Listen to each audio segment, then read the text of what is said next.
Raila Odinga arachigutinde kwase enkaya yaria Opoda Farm constituency ya Bondo county ya Siaya nigo bono humurugioye mama Aida aesokire na gukwana nabarikia mang'ana asasa biro botoereru Bosio bwemerobiro irachikone kigwa ritukoria Ankio nigo bona atebire umurembe nigo bwente kwene kiwase karibu na mheshimiwa Raila nigarache bosomoiga oye nigo rache gutwara abageni abange besiko.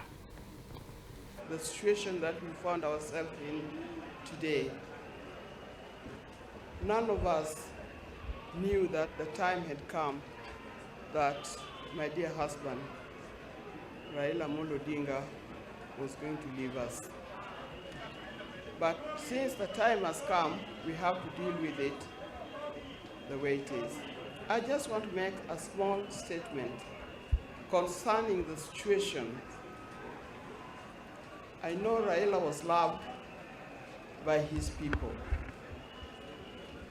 his family, his community, his party members, Kenyans, Africa, and even many parts of the world. The way I'm saying this is because I've received condolences messages from many, many parts of the world, and tomorrow I hope I'll be able to read for you. Now, I want to appeal to our people. I want to appeal to our people that we must mourn Raila in peace. It is a solemn occasion. It is not an occasion of confusion. Things work better if we do it in a solemn manner.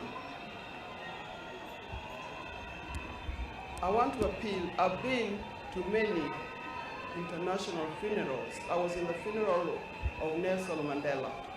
I was in the funeral of Winnie Mandela. I was in the funeral of President Magufuli here in Tanzania. It was a solemn occasion. It is only through the still voice that we can be able to hear and understand one another. We are all somebody, but God is all. So let's have peace as we mourn Raila. That is my